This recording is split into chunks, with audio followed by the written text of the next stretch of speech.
Yes, now, and welcome back to episode 75 of the Top Loaded podcast. And this is our London card show review. We'll be joined by a few special guests. And obviously, there's a blaring difference as there's a certain person, no names mentioned, who's normally on the episode who was not present at the London card show. He was vacant. So we will be grilling him next week. And if anyone has any questions you want to ask me, I will be grilling him like in trial at court. So we will get but we have a superb replacement. Obviously, a lot of you recognize him from the series on the channel where we've been following since the beginning of the year. But Lewis, Mr. LGLBreaks, how are you doing, my friend? Yeah, no, I'm very well, thank you. Happy to be on a wonderful episode, another one. And of course, the London Card Show wrap-up kind of show. Can't wait to talk about all the cards. So I really enjoyed it. And yeah, we'll speak a lot more about this in today's episode. Yeah, I think it's a perfect way to start. Obviously, we always have the preview special, the London Card Show special. It's always nice to talk about it afterwards. And Harry was clear in what he was saying last week, and we were saying it as well, that it had an air of grey area going over this show after the criticism of last one. And it really seems for me and you and what we're talking about now, but it was a very positive, everything was positive about it. When I was speaking to a lot of people there, that's what I've done for a couple of hours on Saturday whilst I was there. We both went Saturday, so we was at the show Saturday and trade night Saturday night. But people were buying at good prices, people were selling at good prices. So how did you think it went? Because it was I would say, quite a significant London card show, this one, after how it went the last time. Yeah, of course, as you said, last time there's quite a bit of controversy with Pokemon or the prices or whatever it may be with vendors and the percentages. But I feel like this time there was kind of a lot on the line because people come to this one. If this one was the same as last one, they might go, look, I'm not really interested in it no more. But I feel like Harry done a really good job on this one. In terms of the balance between Pokemon and football. I didn't look around and go Pokemon. I felt it was a very good balance, very, very good balance. He sorted that out perfectly. I don't think there should have been any more Pokemon or any more football. I feel like he had that spot on. A lot of the vendors had much better pricing than last time as well. Last time I think I saw cards 4 or 5 times the con. Maybe they were still a little bit high this time, but 10 times better than they were last time. And a lot of dealers are quite open to doing deals as well, which of course is good. So like I said, that kind of percentage of Pokemon to football was really good. And of course, pricing was a lot better at the car show as well.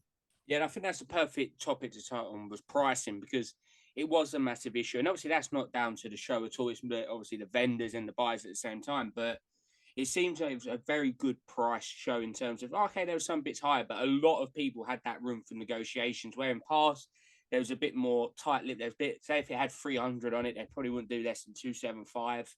When we show our pickups and talk about our pickups in a bit, I had a deal where I got some good movement on prices. I know everyone was saying that it was good. It was a good buy-in show, and I think that was down to the pricing as well. Obviously, normally it tends to be, if you look over the 4 shows of the London Card Show, you get the one at the beginning of the year, April time, summertime, and then you're more the winter show. Normally, the summer one's quite quiet for buying. A lot of people going away, school holidays. But it seems to be the adverse this one. It seemed like there was serious buying. I don't know if that was due to the Nationals, everyone feared of missing out, but everyone I spoke to, and I'm going to ask the same question, but seemed to be picking up cards. I barely spoke to anyone who said, oh, no, I actually haven't picked up anything up, which is a really nice thing at a card show. Yeah, no, definitely. Of course, you want to go to a card show to be able to pick up a few cards, whether they be cheap, whether they be expensive. So like you said, I spoke to quite a few vendors myself as well, and they said, to be fair, selling-wise, they sold one of the best they've ever sold. And that was quite a few vendors as well. Like I picked up a few cards. I think last time I didn't really pick up that much, but this time I picked up a few decent little cards for my collection as well. But like you said, pricing was better. So like you said, dealers been a lot more negotiable on prices as well. Yeah, and I think pricing is always a key one, and it's a very thing. Obviously, the dreaded C word that everyone uses, comps. That's always just a guide, but it seemed like people had looked at the prices of their cars before listing them up, and that did go very well. And obviously, moving on now, I know we've briefly mentioned about TCG and sport, but the actual layout of the show is obviously saying they're very restricted in terms of where everything goes. But like we were saying before, it didn't seem, when I was walking around, whereas the last time I was like, Pokemon, TCG. Yeah. It seemed like it was really thought out quite well, that you wouldn't really get more than 3 of the same one in the area, or you get little clusters, which was quite nice. So you knew what areas to go to. I thought it was really well laid out. and you didn't get overwhelmed at any point of a certain sports, TCG, or anything like that. Yeah, I think that's a great point because, like you said, the percentage was good, but it's also the layout. I don't think I walked around and saw kind of like 10 Pokemon tables altogether. The layout was perfect. So like I said, it also felt a lot better as you're walking around. You're walking around, there's Pokemon, and you're walking the whole way around in the soccer as well. So it's not like a big cluster of just Pokemon or football where there's big groups of people in one area. It was all spread out, football everywhere, soccer everywhere. That's why I feel like as well, percentage and the layout was pretty much perfect. Yeah, obviously we don't know yet. It's very early. So I know Harry briefly mentioned it last week on the show about trying to be bigger and better for the next one. And I think the positivity coming out of the show is going to really boost that for the next show because, like we say, and Harry was honest about it, that when you do get that criticism, you've got to take it in the right frame of mind. They've done that. Yeah. Now we've got to look forward to the November show, which is meant to be bigger and better. I don't know what that means at this time, whether I know they're only using part of the room, not the full room. Maybe we go full room, which would be excellent to see. But like I said, there's room for growth there. And after this show, I thought it went down really well for everyone we spoke to. And as well, not just vendors, looking at that, the companies who come in, there was Ace Grading, there was Akora, Whatnot, Futera was there as well. And then a few other companies that I didn't really spend much time with, but I see their promo stuff. I think it was like HRO or something like that to do with DC. But even seems like them, the businesses, like more the sponsors, Tops obviously, of course, being one of the major ones, actually put good effort into this one. Not like saying they didn't before, but really engage with the people walking around. I think that was another real big positive. Yeah, no, definitely. So, some of these companies are the biggest in the UK as well. The likes of course, Tops being a massive one, Whatnot. Ace Grading is good to see. I'm not too sure if you can correct me if I'm wrong. Were they grading on site as well? I think they was doing like the pre-grade kind of thing where I walked past and see the machine they was using. All I was thinking, I want one of them for my room so I can look at the detail. There was showing like the little pimples of the paper, and I was like, yeah, that's pretty cool. Yeah, stuff like that separates it on the card from anything else. It's really, really good to see stuff like that at a London show, and hopefully in the future we get PSA gradings and on site. That'd be amazing. But we can just see the levels that it's getting stepped up every time. Like you said, hopefully the next plans can be a bigger venue, or like you said, that venue's not fully full yet. We can make it a bit bigger. Again, it still felt like the show was crowded a little bit. But that's just, it's going to be like that with over 3,500 people there on a weekend with that venue. And it can easily be bigger and bigger and bigger every single time. It's just about taking it step by step. Yeah, and I've got to say, talking about the different sponsors, I've got to say a massive thanks to Whatnot for having the barista there because the two coffees really got me through the day at some point. That was just, I thought it was such a nice touch because you got to do something different, and it did bring people to their area, but the coffee was very good, and there was definitely a latte and an Americano that was quiet at some points during the day to keep me going. I think we got in about 10 a.m. You was like, "Come on, what up? Go to the barista straight away, get the coffee in." I smelt the coffee. I was like, yeah, I knew that was there. I was like, straight out. But that's what we like to see is these people, these companies being engaging. And I think that's definitely, you see a lot more people like the spin wheels to win prizes. I know Harry and the team had their own one as well. As you come in, you could win T-shirts. Like actually one modeled by myself here. I think there was mugs, caps, and other like different bits as well, which was what we like to see because you see a lot of the nationals of not just freebies but engaging in people. And I feel like that's one thing that maybe a couple of shows it wasn't really getting that benefit of engaging people into their stall show. Because I think we're both agree on this, but we're not the biggest DC fans in the world. But in our, I've got I've got 2 free packs for in the goodie bag that when I arrived, and even that looking at the cards, I kind of was like, oh, I quite like these. I have to do a bit more read up at it. And I think actually reading up a bit, you scan the QR code on the back, and it automatically generates into a card online for you to keep. But there we go. Yeah, Example. Yeah, it looks quite nice. A Mary Bromfield. I'm not too sure who she is, but it's a nice little touch that they threw in. It's a nice card. Yeah, that's what I'm saying. It's like opening that pack. I was like, oh, actually, you know what? Not the biggest decent pack, but some of these stuff are nice. And I think if you scan the QR code online, you can actually upload it into your online account, which is a great one to see. And hopefully, like there's more like that at coming shows. They've done that particular store done it very well. They had a whole little area, massive wheel, load of boxes. Always seems to be engaging now. I know Volt X done something very similar with pack battles where you could win different bits. And I think that's one thing moving forward that I think everyone likes is the opportunity to engage with these companies. Obviously, Topps having the special curated set, Showtime, Showcase. I always get the name mixed up. Showtime, yeah, I think it was, Which, yeah. when I was lucky enough to be in the building helping the guys with Trade We out set up, and as soon as VIP opened at 9:30, every single person was queuing up at Topps for one of these boxes. Yeah. And it was a nice little touch that everyone knows that you can get it in person, rip it straight away. Personally, I didn't rip one. I decided to go for women's knockout box instead from the guys at Soccer Cards United. But it's just stuff like that. It's giving that bespoke aspect of the show. The guys over at Okora had a limited edition London Card Show card, which I have in my case behind me, which, not I say, not a big fan of TCG, but the artwork on the card is fantastic. And it's one of them cards I will keep. So it was just a very good show in comparison to other ones. I don't know how you found it. Obviously, it's always going to be busy. It was the first ever show that sold out Saturday and Sunday. Obviously, we weren't there Sunday, but it's very hard. And the one thing I've got to say, which is unlucky, was the weather. Because where the 1,500 people before, you probably had 100 to 200 people, maybe a bit more sitting outside or going up the road for a beer halfway through the show and forced inside, which probably made people buy more, but did cut the space out, unless people realised that if you went out the other doors, you could sit in the grandstand undercover. But I know what I meant about the weather didn't help. But it seems like we have reached capacity at 1,500 for the size it is at the moment and the size of the room. Yeah, no, definitely. Like you said, the big thing is people wearing backpacks. Every time you're walking past, you're hitting them. I know you're not a big fan of that. I'm just saying, it's lucky I'm 6'3" and not like 5'3", because I think I would have been hitting my head on stuff. Yeah, no, definitely. But like you said, definitely reach capacity, because we need that little bit of a bigger space. Not drastically bigger. Like, I'm not too sure how much bigger that whole kind of room is at Sandown. But say if it's an extra 20%, that would be just perfect. Gives everyone a little bit more room. You could bring a few hundred people extra as well. And let's say we can get an extra 50 tables in. That's another step up for London, which of course would be great. And you move on to better and better. Yeah, and like we say, obviously that was the main show, which was fantastic. Before we talk about pickups and other bits of the day, obviously trade night was the biggest trade night they've ever thrown on. I think I haven't got exact, and I will get an exact figure for next week's show just to update people from Harry, but I know the team was expecting between 400 and 450, which was a brilliant number.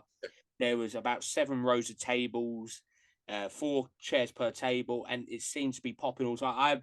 I've got to admit, I was very tired at trade night. If anyone did see me in the corner, I was helping the team out, but if anyone said I was near enough falling asleep, I could have done with Whatnot's coffees then. But obviously, from you actually walking around a bit more, I didn't really walk around too much. So, how did you find it looking around, seeing people's collections in comparison to the trade nights of previous shows? Yeah. So, firstly, I think the biggest thing that is different between US shows and UK shows is trade night.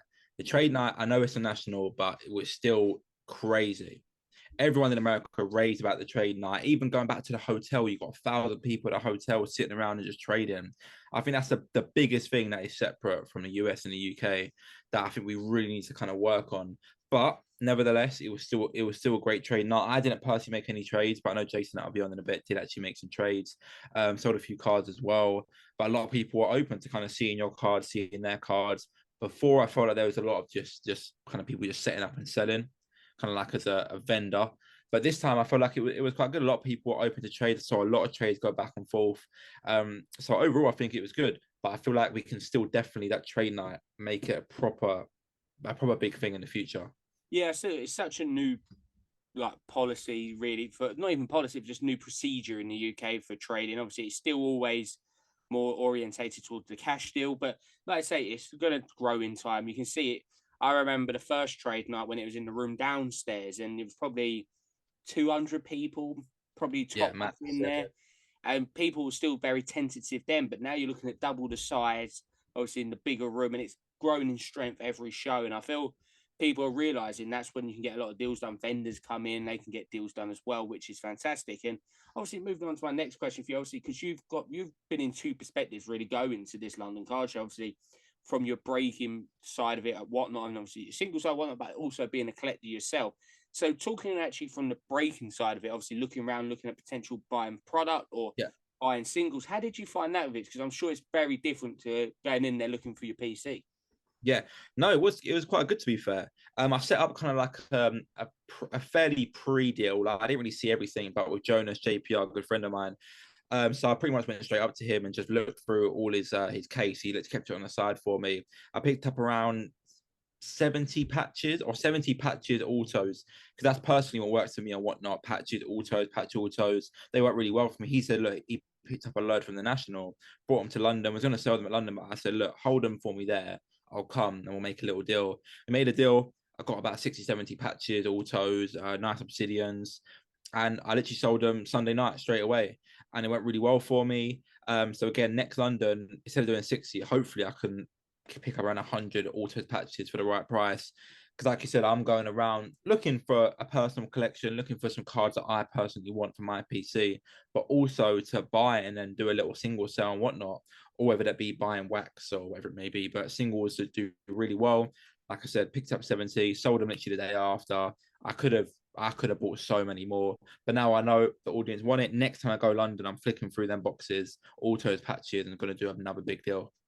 Yeah, obviously from a PC perspective, obviously we're going to talk about pickups in a second, but it seems to be a good range of stuff available. So Yeah, sometimes I felt like in the last one there was quite a lot of high end stuff, but it seems to be people. I think vendors are learning of every show that goes. It seems this time to me there was a lot of like I say pound, £3, £5 boxes. Then obviously you had the showcases from anything from £10 slabs to £1,000 slabs, and then you just had a whole range of sports and TCG. So it seemed like vendors are learning as well what to take to shows, what does well, and it's just a natural thing. And more shows people do, the more they learn the audience, and the more that they actually grow and actually be able to benefit from learning the market at these shows.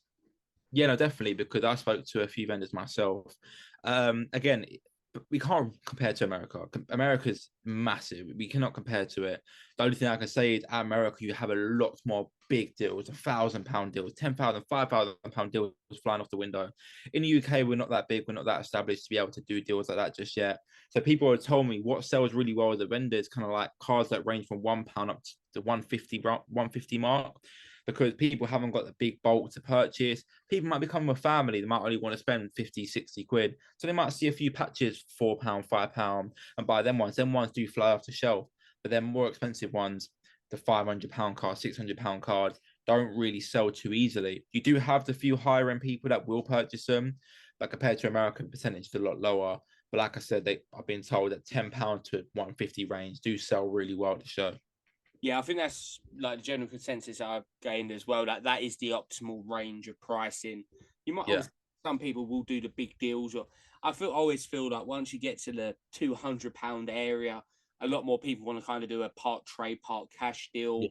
Yeah. So yeah, like I say, I think it did go down really well. Like I say, a lot of vendors as well were very happy. Quite, Yeah. I'd say 99% of people even spoke to vendor wise, they literally said, "Oh, we're looking forward as well to getting the tables next time." So Yeah. I think there was a lot of people going in it with question marks, saying, "I'm not sure if I'm going to do the November one." I think that was quite a common thing people said was, "See how it goes today. If it goes well, we'll be back. If not, we might Yeah. not do it." But seems to go down really well, which is absolutely fantastic to hear. And obviously, we'll Yeah. talk a little bit going our expectations going into it, because we was like, I think everyone was a bit umming and ahhing what was going to be like. It ended up for me being a very successful show, which we'll show in a minute. But is there anything like after seeing this show again that you'd like to see at the next one? Like, obviously, we can all dream of certain things, like play like potential. Like I know, like in the nationals, they get ex professionals or even current professionals down to do Yeah. signings, which would be fantastic. But obviously, that's your hands are very tied with that kind of stuff. But is there anything you'd like to see at the next one, or something you could potentially you would change yourself? Yeah, speaking of signs, I think when we walked out of the show, I think you asked me like, what is one thing you would want? And I think I said to you, guest signings. I think that's a really, really big thing. Again, like the national, other shows. I can't remember who was at the national, but it was maybe I think some baseball player. Don't know who he is personally, but he was signing. He was signing. You sit there and you signed everything. For people, football play or football fans, that's what we are. If like I think we can think of a random player, I don't know, a legend, even someone like Daniel Sturridge. How wicked would that be for Daniel Sturridge to be sitting there signing autos? Everyone bring their Daniel Sturridge cards. John Terry off the top of my head. Yeah. Bringing legends like that to a card show. That won't only just want us to get signings, that'll bring more people into it as well. So I think that's a big thing. Definitely get signings. I'm trying to think maybe what PSA done maybe at the National, when people were trying to put in their redemptions and they got like a box to kind of paying back for that. I'm not too sure if that would work, but the biggest thing personally, like you mentioned, guest signings, I think it's a big thing that will kind of bring a lot more people to the show. Yeah, I think we were talking about it, obviously, like if it does end up going down the line and expanding the room, obviously I think there's some bits obviously still a bit tight in terms of space, but that's nothing down to the team. That's more just the actual restriction of the building at the moment. So hopefully if it does grow in size, like we say, people have literally packed their whole bedroom, kitchen sink and everything else into their backpacks. And you try and move past backpack and it's just rock solid. I don't know if they actually just put rocks into them, but if you turn at the wrong time, they will knock you out with them. So like I say, no backpacks or like bring a side bag or something, because it can get a bit frustrating at times. But like I say, that's another one. Like the space is optimized to its max. I was lucky enough to give Harry a helping hand on Friday, set up the show, just like the tables and doing a bit of work there. But it was like we're trying to work out to put everything in the right place for the optimal space, which was done. But obviously now potentially growing in size even more, it'd be very interesting to see that. But obviously there's only one place to go next, and that is pickups before we get into another couple of subjects. And it was a very successful show for myself, looking at this stack of cards right here. For once, actually, I'd done a deal, and when I showed a lot of people, they actually took back a bit, and I think a lot of, especially the price tag, one of them. But obviously, as you're the guest, we'll start you first. So just to let people know, when you was going into the show, was there anything particular you was looking for, just so they know what kind of stuff you was looking there, in case, because if you don't have a certain thing, they might be like, all right, there weren't much of that there. Yeah. To be fair, I wasn't looking for nothing in particular. Maybe Mudryk. Everyone knows I collect Mudryk. I did pick up a out of 50 Topps Chrome from Harry, national exclusive, but I've just sent after grading, so that's not with me at the moment. But I picked up that nice Mudryk out of 50 Topps Chrome, gold. But that was the main thing I was looking for. I already had that pre-set up, and I couldn't really find much more Mudryk elsewhere. I think I saw one or two, but the prices for me was a little bit too high. So I was just going in looking to broaden my connection. I said to you, as a kind of collector, I want to be able to have a lot more slabs. I just have a lot of Mudryk. I collected Rodrigo in the past. I kind of got rid of him now, but I had a load of Rodrigo, a load of Mudryk. That's literally it.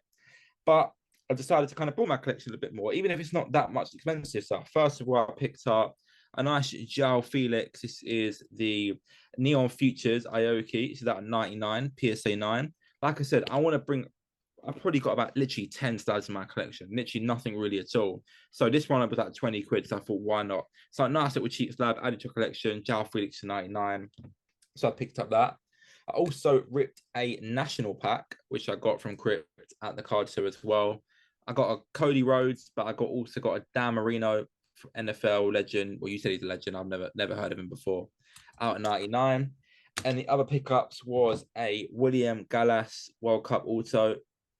International ink. This is the green one. Not sure exactly what it's numbered to, but the biggest pickup that I did get was a card that I looked online, and when I saw it in person, I was like, wow, this is beautiful. Before I drop it, and yeah, mate. That was lucky for the man. I was going to say that was going to go on their Twitter account seconds before disaster. Yeah, it is a Evan Ferguson rookie select tie dye to 49. Comps on this are about $170. Picked it up for 110. Can't complain. Good price from the boy Gambles. Saw me at a good deal. And yeah, they're the main pickups. I also opened actually a finest box and got a Manuel pre-tool to 25 also. And yeah, I got a few other numbered as well. They had a big pickup. Spent about £200, but I also did get like I said, finest box, Showtime box. I didn't get nothing great in it, unfortunately. I just literally gave them away. But yeah, they were my pickups at the show. Yeah, like I said, the Evan Ferguson is a lovely one. Obviously, but hopefully by the time we get to one of the episodes in the series review, the Mudryk hopefully would have popped, and viewers can see. Obviously, do have no doubt when it does pop and you get it in hand, you have it on your Instagram page anyway. But PSA 10.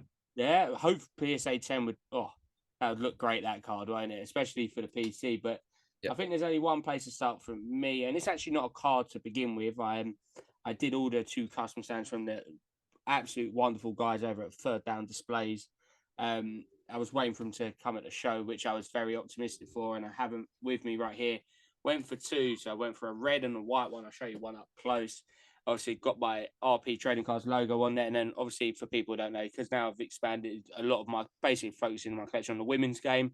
I've gone for a Beth Mead, Leah Williamson, Frida Mornham on there. I just think these are absolutely superb, and obviously I'm such a good plug at this that I actually can go straight into it. If anyone does want these stats, I think they're very, very well priced. I'm not just saying it because I've got them here. I paid £9 for these each, and £9 with the discount code TTP. I think is a bargain for these custom stands. £9 is ridiculous. If anyone watching this isn't getting one, yeah, you're not going to get no cheaper elsewhere. The best quality on the market in the UK scene, mate. You've got to check out Third Down. I got mine as well from Third Down. I got these ones here, LGL. Mate, you got to go to Third Down for £9 for a display to display your cards. Yeah, I have 5 of them now. I've got 2 top-loaded podcast ones, a London Card Show one, and now obviously that. But now I've seen the new printer in action. Obviously named Harry after the famous guy who buys all the slab mags. It's a game changer. Like, you can literally put anything you want on these stands, and I will be going back in the near future to order some more players on it. It just shows off the collection so much better. And obviously, we'll come to it. There is a very nice time between them stands and a certain card I did purchase, but I have to start with this one. And lucky enough for me, my good friend Greg, he come over to me once I was near enough falling asleep in the corner at trade night, and he showed me some Arsenal cards. And funny enough, I got a white Sparko Nacho Monreal off of El Toro, who you'll see later on. He had it in his US PO box for me, but he come up with a purple, and I was like, oh, I might buy that off you. But very thankfully, he did give out free. So massive thank you to Greg for that one. It will go in my collection. I might even try and start up a little Nacho Monreal. I've got his gold chrome, which the rainbow right here, right here, gold chrome auto from the Sociedad set. So I might get the white sparkle graded as well. It'd just be nice to have next to each other in the PC. But moving on, obviously now everyone's going to see my focus of the PC because the rest of it was thankfully Arsenal women's stuff. And obviously this is Harry himself, the main guy from London Card Show, at Beth Mead, Merlin 98 Heritage to 99. I just think these are a fantastic looking card. I'm going to try and pick up some more of the parallels to these, but the profile pictures design is just, I think, one of the best ones. So that was a very nice pickup. And then, thankfully for me, All-Star Collector, one of my good friends, a fellow All-Star Collector, I was outside getting some fresh air, and he come over to me and said, oh, have you seen this store? It's got a Steph Catley card to 99. They actually hid within other cards to try and not let someone else buy it before I got over to it. So I did pick up this lovely Steph Catley. Obviously, actually, her Australian team did progress today of filming through to the quarterfinal. So congratulations, Australia. But to 99 Chrome, this was £7.50, which I didn't even want to barter on the price. I said, yeah, that's a fair price. It normally goes between 10 and 12. So that's another one. And then one of my favourite pickups, and obviously we heard from the lovely guys over at She Scores Cards a couple of weeks ago about a deal I had lined up, and finally I have possession of this card. So massive thank you for Tara and the team. I did pick up the Katie McCabe case hit from the first Chrome Fierce, which was her only card. It's only her only rookie card as well. She had stickers as well, but this is her only rookie card. It's just a fantastic looking card. So that was my first deal of the day. That was a £30 deal, which, yeah, again, I was so grateful to get that deal done. That set the precedent for the day of, right, I'm going to get some deals done, and then come to my biggest deal I've ever done. It started off of a 1-card deal to a 2-card deal to a 3-card deal. So starting off first in the Gem Mint 10 bundle, as I've got it, we have here a Lena Hurtig, obviously now well more known after scoring a winning penalty to knock USA out of the Women's World Cup. Obviously rookie from the first Chrome, obviously 21-22 to 99 Gem Mint 10, which she's actually in the Arsenal colours in this year's Chrome, but to get her rookie and then literally the next day score such a big penalty, I was like, oh my God, this is unbelievable timing here. And then also Arsenal did sign another player this year from Benfica, named Chloe Lassasse, plays for Canada as well at the Women's World Cup, picked up her gold refracted. Obviously, this is to 50 Gem Mint 10 again. So I'm thinking this is a very good little bundle. And then I've got to say, this is up there with my favourite cards. It's one of my two favourite women's cards I own now. I picked up this absolute beauty, which is a Beth Mead Orange Wave Refractor. For people who are watching, it's 12 of 25, Gem Mint 10. Funny enough, and Lewis will back me up on this, we was in the pub, Morton on Thames with Trade We guys, Martin Card Sales, and obviously El Toro as well. And I literally turned around and said, one of my dream cards to pick up tomorrow would be an Orange Wave, Beth Mead or Leah Williamson. And I've walked out with a Gem Mint 10. 24 hours later. I still can't believe it. It's one of them. I keep looking at the card, and so the deal, the Beth Mead was listed at 225. The Chloe Lassasse was listed at 80, and the Lena Hurtig 25. And we ended up coming to a bundle deal of the £220 mark, which I'm over the moon for. I really wanted the Beth Mead. We was slightly out on deal on that, so I thought when you work into a bundle, you get some good deals. So I ended up working about the 170 area for the Beth Mead, which I think there's a raw comp at about $50 to $60 recently, but being in a Gem Mint 10, you can do anything from 3 to 5 times. So that is not going anywhere. And yeah, it's just a very successful London card. That card now top 3 in the PC. I think it has to be. It's a tough competition in there, but especially now with my focus shifting towards the women's side of it, it's definitely top 2 in the women's side. Top. It's just a great card aesthetically. It's nice. Yeah. And I think it's gonna. So as of when recording this, it should be on my Instagram page today, so Tuesday.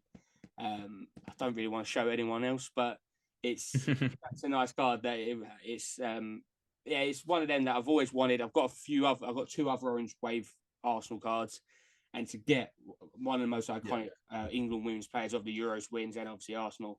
So massive bonus. So it was such a successful day for me pickup wise, which I'm not always the biggest pickups, but we always do this. Obviously, we'd be talking to Jason off, but always rate the show. We was doing it on the train back, and I like to split. I was thinking about splitting it up into 3 areas. So the cards, what are available, the prices of tables, and then your overall experience of the show. So if we start at cards that were available, obviously you can do PC if you want, but it's probably best like overall, just because everyone's got different PCs. So I don't know where you start from. What cards were available, you'd say? Cards that were available, I think there was quite a decent amount. I don't think I walked around and didn't see a player that is a name that everybody wants. Sometimes you might go around and you're looking for Pedri, you don't see a Pedri, but there was loads of everyone. I think cards that are available, I don't think there was nothing wrong. We could say a solid 8.5, 9. There was quite, like you said as well, women's soccer was there, which a lot of people were looking for, stuff that weren't there at the last show. So a lot of stuff was getting added, which is great. So I think 8.5, 9, really no complaints, to be fair. I'm not too sure what else they can add, but definitely still leave a bit of room for improvement. No, but 8.5, 9, solid. Yeah, I was going to say, I'm very close with you there. I was going to give it an 8. Like I say, it's a big improvement from the last time. Maybe some more like, all I could think of, maybe your flick through boxes, maybe a few more of them, even though there was a good amount. A lot of it was more showcase related. I know guys at Trade We had flick throughs, LVW Cards had flick throughs, and a few other guys as well. But like maybe a few more flick throughs, but that's me being very, very picky. In terms of pricing, I'll start with pricing. Like I say, I think it was a lot better than the last show in April. And prices, some were still high, but that's always natural. So I'm going to give it an 8.5 on pricing. Obviously, I still think there's a bit of a way to go on some things. Some of the real higher items were very expensive, like had a bit of a markup. But all round, I think a lot of the vendors, why I bumped it up a bit more is just because a lot of the vendors had that wiggle room as well, knowing that they might be a bit off comp, so they're willing to do a deal. Yeah, I'd say 7.5, which I still think is great for a show at 7.5. Because last show I reckon was 5 to 6. It unfortunately not the show's fault. It was just obviously vendors pricing a bit too high. But this show to go an extra 2.5 pointers, 7.5, I think is great. And there's only room for improvement. I think next show will be even better. Yeah, 100%. And like we say, now that our last grade, obviously I'll let you start this one. Your overall experience at the show. Obviously for us it was the Saturday, so obviously the Saturday day and trade night. Yeah, I feel like the show was a solid 8. A solid 8, which is very positive. A solid 8, which is of course above average. It's a good show. I'm very happy with it. Like I said, the card selection was good. Prices were decent. The layout was good. The percentage from TCG to sports was good. The only thing personally, which I think can put it from the 8 to maybe a 9, is a little bit more space, which is again just making the show bigger, which we can eventually go ahead and do. But I think 8 is very solid in my opinion. I was enjoying the show. Yeah, like we say, I think space is one, and like we say, it's better to have not enough space than too much space and be a load of empty gaps. But like I say, I think we scored it very similarly when we were talking about this on the train and the walk back to Esher Station. But yeah, I scored it an 8 as well. The improvement on the last one was significant. It always helps when you come out with good pickups. Like if I walked out, probably no women's cards, I probably would have said 6. But even then, it wouldn't have been fair on the show because it's not the show's fault that I've got such a narrow BC. So That's yeah, the thing. If 8 we out of don't base it on pickups just as a show, yeah. then it's a solid show. Yeah. Based on pickups, then it might push it up a little bit because you're going to walk away a bit more happier because of what you picked up, or what you haven't picked up. You might drop it a bit. But if we just all look at it as a show, take away the pickups, it was a very solid show. Yeah, like we say, I think now it's the last weekend in November. I believe it is Black Friday weekend, the next show. 2 days again at Sandown Racecourse. I would say, I believe the tables are going on within the next few weeks. I think I heard Harry mention at the show. So obviously, if you are looking to vend it out and obviously look out for more ticket information and show information, I do recommend everyone head over to the London Card Show Instagram page, and obviously Harry's one as well, UK Sports Card Collector, for all the latest information. But definitely the London Card Show, because they will no doubt have media and different stuff coming out from last show if you wanted to see anything that you missed out on. But like I say, it was a very, very good show. We're looking forward to the next one. And before I introduce the next guest, obviously El Toro Cards, who we are definitely not going to stitch up and say what he remembered that he left at the show when we got to Waterloo Station. But we will be talking about his big mishap. And lucky enough, he had the day saved by someone. All we can say is he left a whole box of cards sitting at trade night. So not cheeky, but let's say that, yeah. And he didn't realise until he was leaving Sainsbury's at Waterloo Station. So not too late, just about an hour and a bit afterwards. Yeah, just about an hour and a half, yeah. Yeah, not like he was walking around with a literal cardboard box. And I'm not sure how you can forget that, but I would say we've all forgot stuff in the past. So I will be grilling him in that in about 5 minutes' time. But like we say, Lewis, thank you for joining us yet again. No doubt it won't be in not too long. You'll be rejoining us about the series of all the latest cards pulled and everything else, because I know there's been some big pulls, especially a nice Martin Odegaard Peacock, which is sitting right behind me. And another one, but we'll speak more on that on the next episode. And no doubt there'll be a lot more big pulls. But like we say, thank you for joining us on our London Card Show review. And no doubt when it comes to the next show and any other shows in between that we talk about, but obviously the London Card Show, we'll be getting you back on. And obviously, good luck with all the breaking buy-in, and good luck with the Mudrick in PSA. And we're hoping for it comes back a gem mint 10 for you, my friend. Yeah, if they come back gem mint 10s for the show, then I'm gonna. And when Mudrick scores 15 goals before January, I'm gonna be a very happy man. Yeah, he'll be walking around the next London Car Show with all the designer gear, everything like that. We know what he's going to be walking around like. But like we say, obviously now we will be joined by Mr. El Toro Cards, obviously Jason, to talk all things London Card Show, trade night, creating content from the show, but most importantly, leaving a whole box of cards behind. But until next episode for you, which is in not too distant future, we'll catch you soon. And welcome back to the second part of the London Card Show review. And obviously joining for back-to-back weeks, he's now becoming a regular, the man himself. Jason, how you doing, my friend? I'm doing all good. Thank you for having me on the millionth time. You know, I can't complain being on the best podcast in the UK, so why not? I appreciate the kind words. Obviously, before we talk about the actual show itself and trade night, how you found it, we did allude to it at the end of the last segment, but when we talk about tips and tricks about what to do and not to do at card shows, I think you committed the cardinal sin of leaving a box of cards behind. I didn't mention it, but yeah, unfortunately. So I thought, I'm not going to take a case as I think it's too heavy, and I stick by that. I'm happy I didn't bring a case, but I think I had obviously just a backpack, and I put my little box in there, and then doing deals, whatever. Trade night came along. Obviously, you taking your box out to show multiple cars to sell or trade.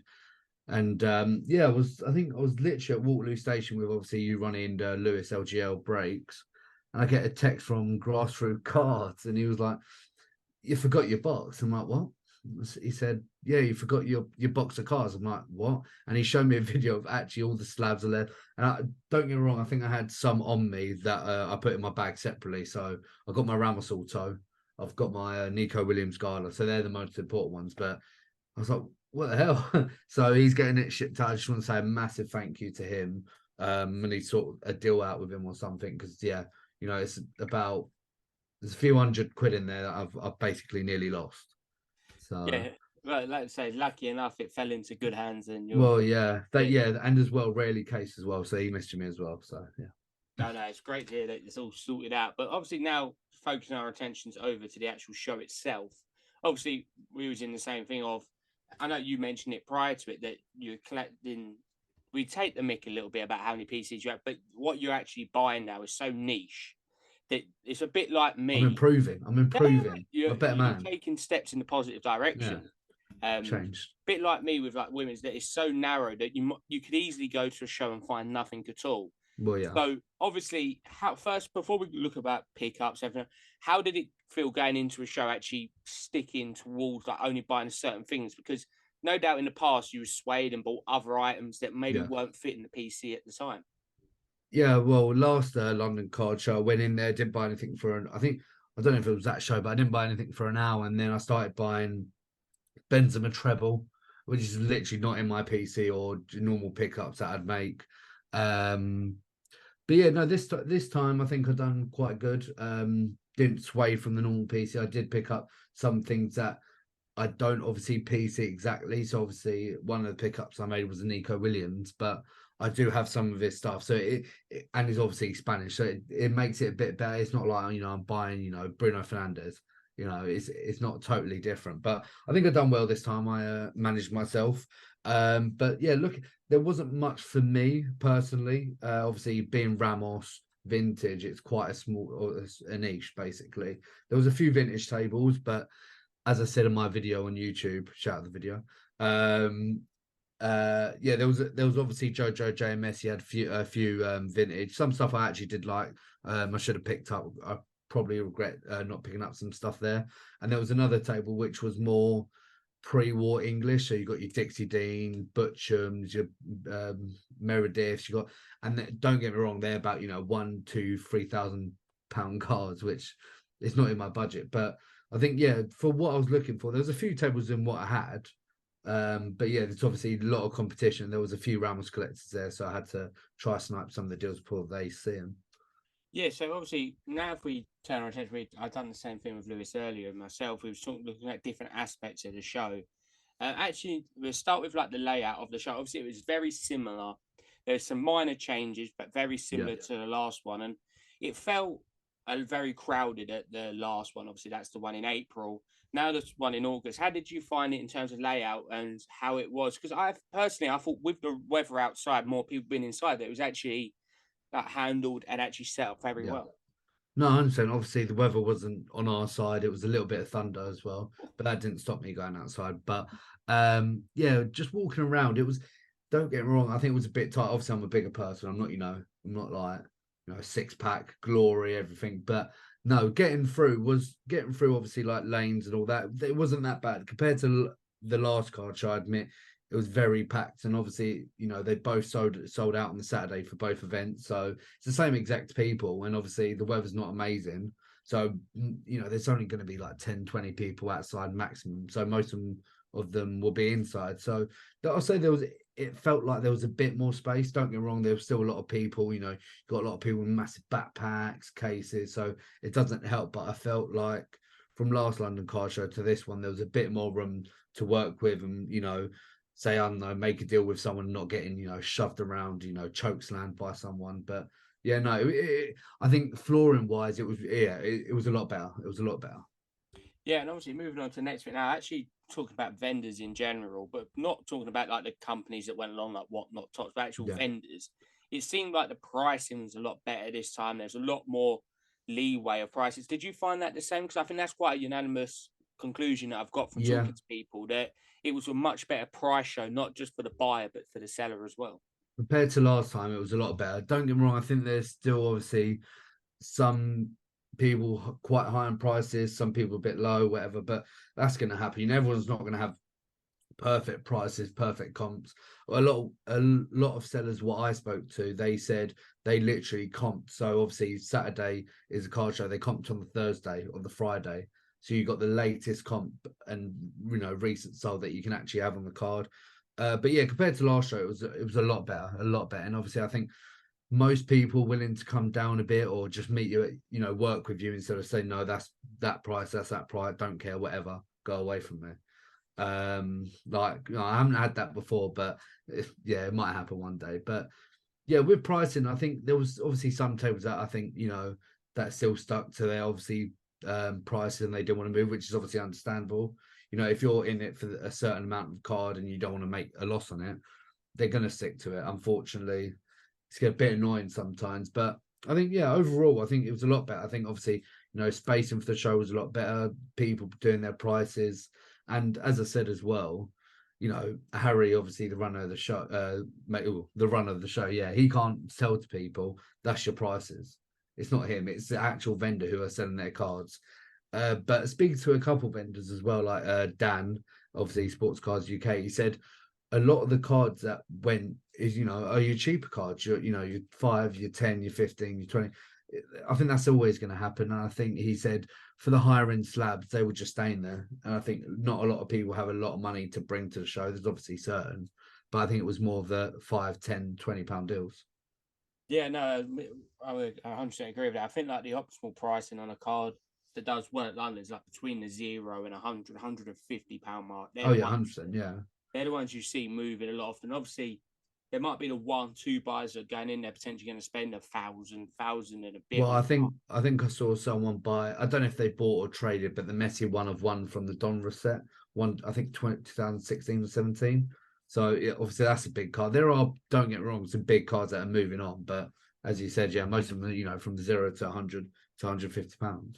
Yeah, 100%. And then obviously now moving on to the actual more of the sponsors who are there, more of not vendors, so Tops, Whatnot, HRO, stuff like that. Do you feel? I felt like this time they're a lot more engaging. These companies, obviously, Whatnot had their massive area again, but it seemed like they was really taking on engaging with the people. Whereas before, sometimes they might have seemed a bit not off, but a bit distant. But it's nice to see them getting involved, like we see at the Nationals, of them putting stuff on spin wheels and stuff like that.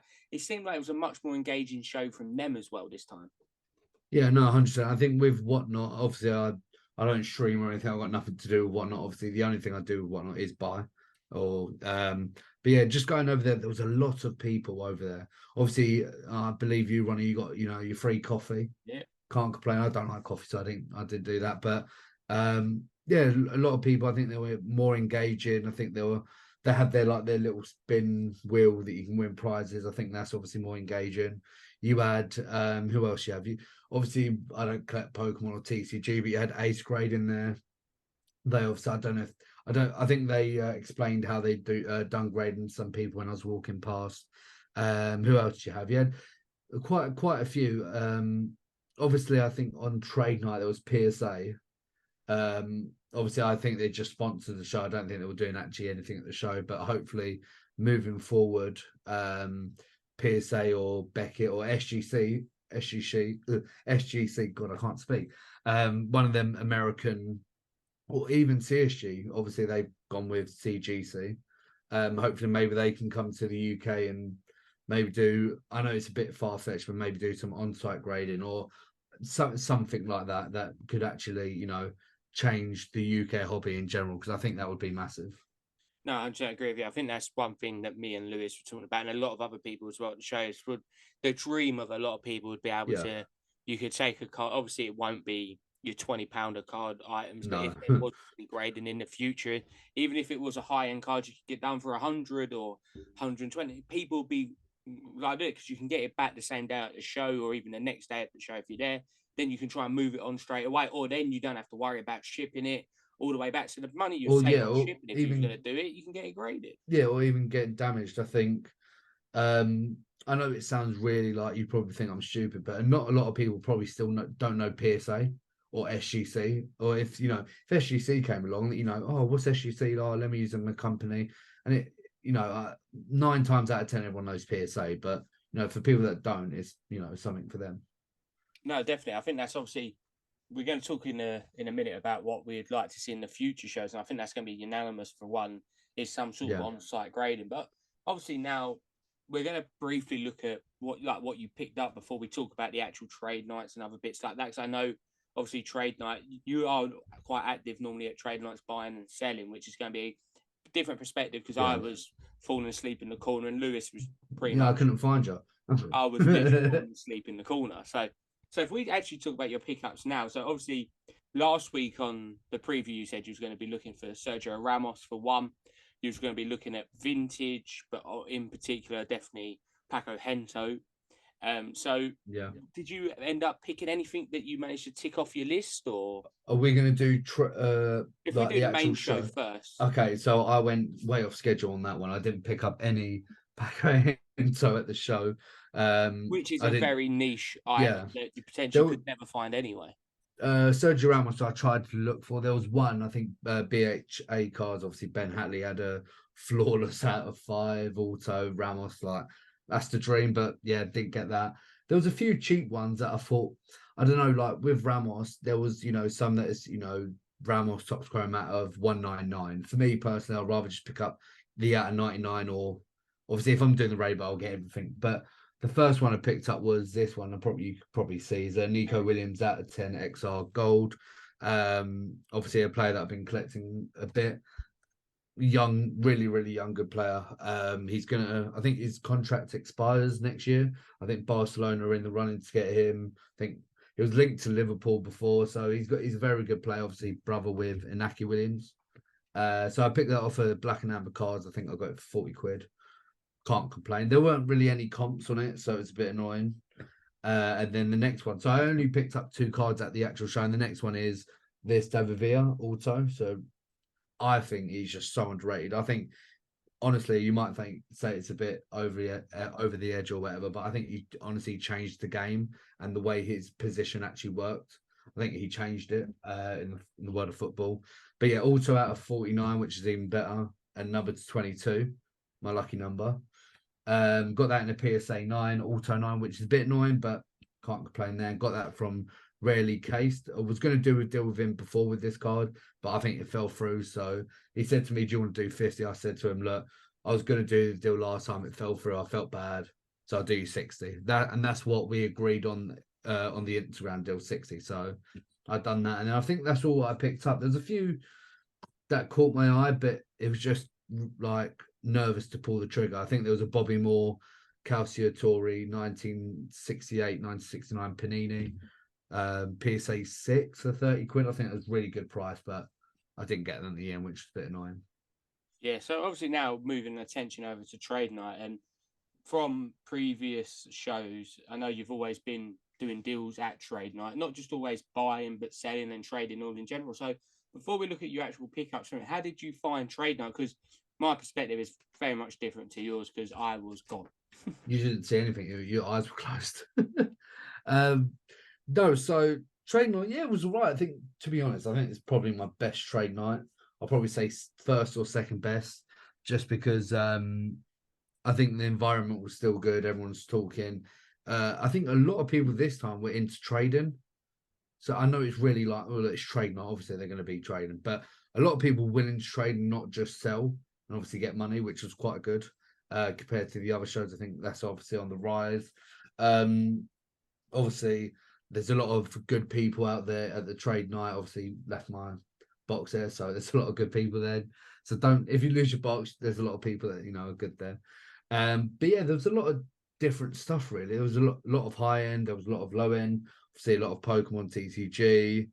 I think it was very good. I think I sold a few things. I sold one card actually at trade night, which was quite good. So Yeah, so overall experience and really well for you getting involved in all that aspect. And I think Trade Night's one of them that it's maturing every time that it's put on at the London Card Show.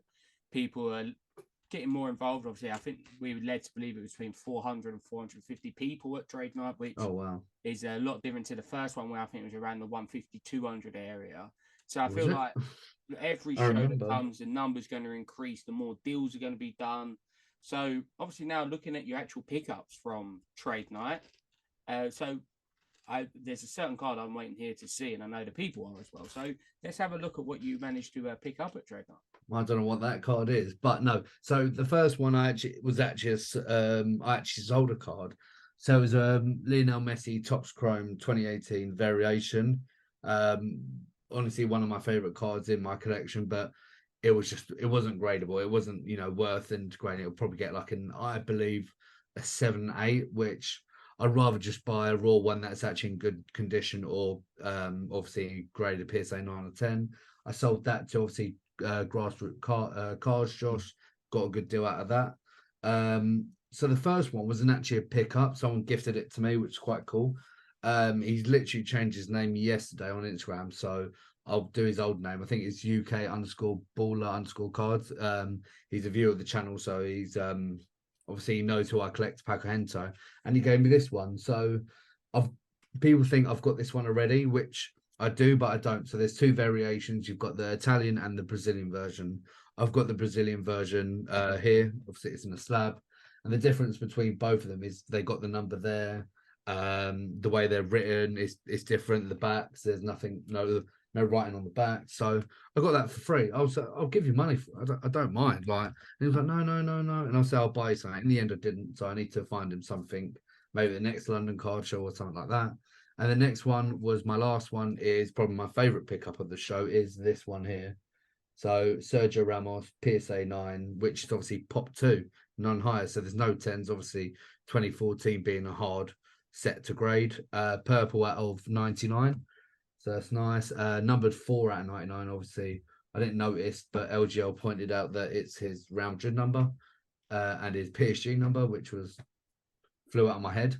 I didn't even know that, but yeah, really nice pickup. Got that from Panini Collector, and I believe that was the last pickup of the show. I'm happy I got that in. Tried to do a bit of negotiating, but it wouldn't work, so I just gave him full price what he wanted. So obviously it was a successful show for you, picking up some nice items. Like I say, it's another testament to the community, like someone coming up and giving you a card for your PC. It's not. I was honestly shocked. I think it's like last London Card Show. I was talking to a guy, and he said, "Oh, who do you collect?" I said Sergio Ramos, and he said, "Oh, I've got this. Do you want it?" I was like, "Oh, okay." But it was just so random. I think even Dan, Sports Cards UK, he gifted me a Ramos for the PC as well. It's like it's nice to for people to know who you collect, and they look out for you if they got a card of. It's really nice and surprising. Yeah, it's a lovely tap. So obviously now looking at the show overall, with me and Lewis rated in 3 different aspects, which was the actual show itself overall, the actual pickups obviously depends on the person, but then also the pricing at the show. So if we start at the pricing at the show, how did you think on average, out of 10, the stuff was priced up? It's a bit of a weird one. I would say 95% of people had good price. Obviously, TCG, I don't know price. I didn't look, so they could be overpriced or underpriced. I'm not too sure. But with sports, soccer, football in general, I thought it was reasonably priced. Looking at some tables, I think everything was reasonably priced. I wouldn't say, obviously, as I said, there'll be some tables that going from 2020 comps, and obviously you can't do that. But I would say probably like an 8.5 out of 10. I think that's a good rating. Obviously, not everything's perfect. That's why I don't give anything a 10. Only my looks. But yeah, no. I think an 8.5 and 9 would be reasonable.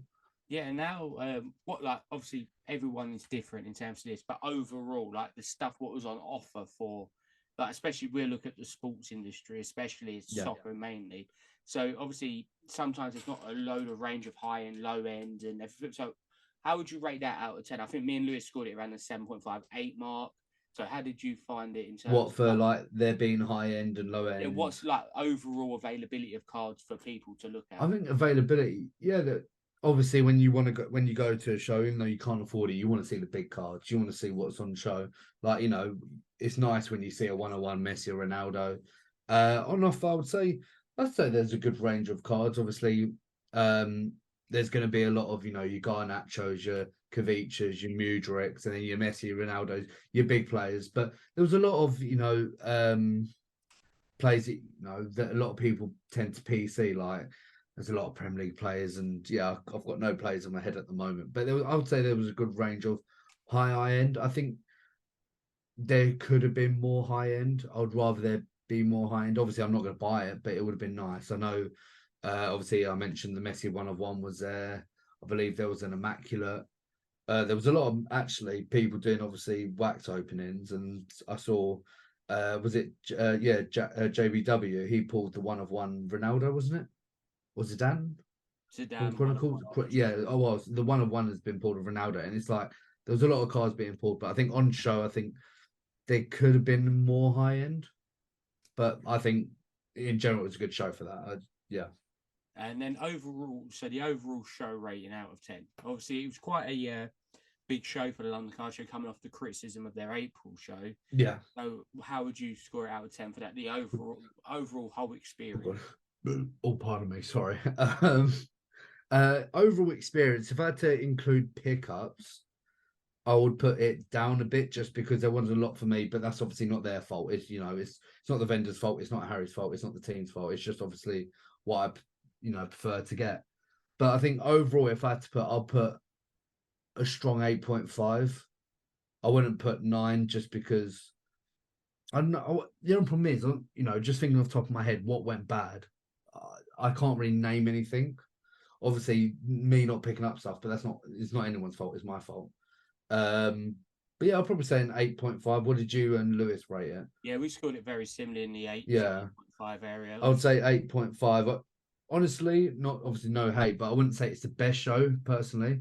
I think if I had to include pickups, I've had 2 or 3 better shows, but I'll probably say this is one of the better ones, like with obviously floor planning and everything else. I think it went really good. Yeah, and obviously our last subject before, obviously, of the episodes, obviously looking to the future now. Obviously, the next show is coming up at the end of November. The tickets, the tables going sale, not too distant future. So, like, is there anything? Obviously, I know we briefly mentioned about potential on-site grading, even though it's probably a lot longer off than what we're hoping for. Obviously, because it's just I can only imagine the logistics behind it, but. Is there anything you'd like to see going forward? Obviously, it sounds like they're potentially going to make it a bigger area, so maybe using the full that room. That would be. We heard Harry say that last week. So, is there anything in particular that you're looking forward to, or if you was in charge of it, you'd like to organise at the show? Oh, if I was in charge of it, it would be horrible. Like the show wouldn't go ahead. It'd be like the Amsterdam card show. No, not firing shots, but I'm just saying. No, but. Obviously extending, obviously everyone knows that they've got curtains, there is space for that, for obviously more tables. I believe you said maybe 100 tables, 80 tables, so that's amazing. Hopefully they can split that as well, obviously being TCG and sports, obviously not all sport. Well, it would have been nice all sports, but obviously not all TCG or sports. Hopefully they don't make it into just like something like Whatnot. They've got their own. Hopefully it's actually for vendors and tables, gives a bit more space for everyone. I think talking about obviously on-site grading, personally I think it'll be another year or two. I don't think it'll be in the coming months. I think it'll be in a few years. It's a bit disappointing, but that's obviously going to happen. But yeah, I'm not too sure. I think am I looking forward to anything? Yeah, I'm obviously looking forward to the car show next time.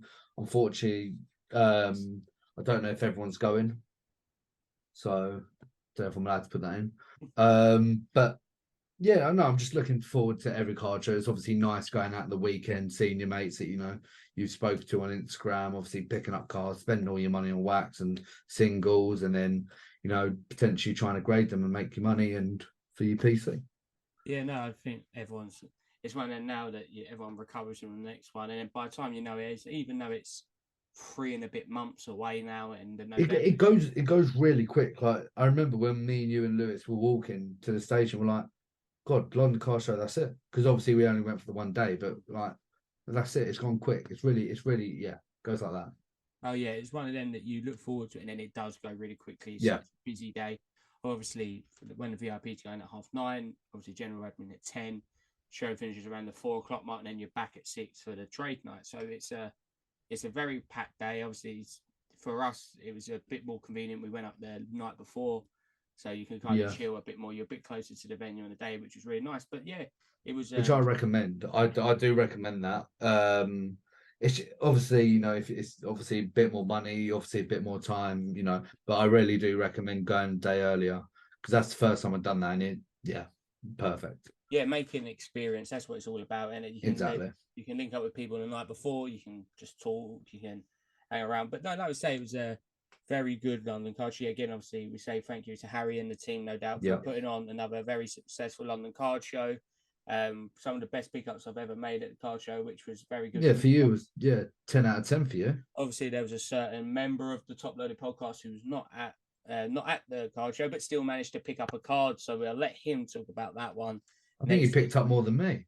Yeah, he actually done all right for himself. Yeah, from a Sun Lounger. So, yeah. but no, again, a massive congratulations to Harry and the team. We look forward in the coming weeks and months to hear about the news on the November show. What's going to be new announcements, which we're hoping to hear soon. And like we say, any new information or anything, we'll bring it to you as soon as we get it on the next episode of the podcast of when the news comes out. But like we say, Jason, you're going to be bringing out some content as well from the London Card Show.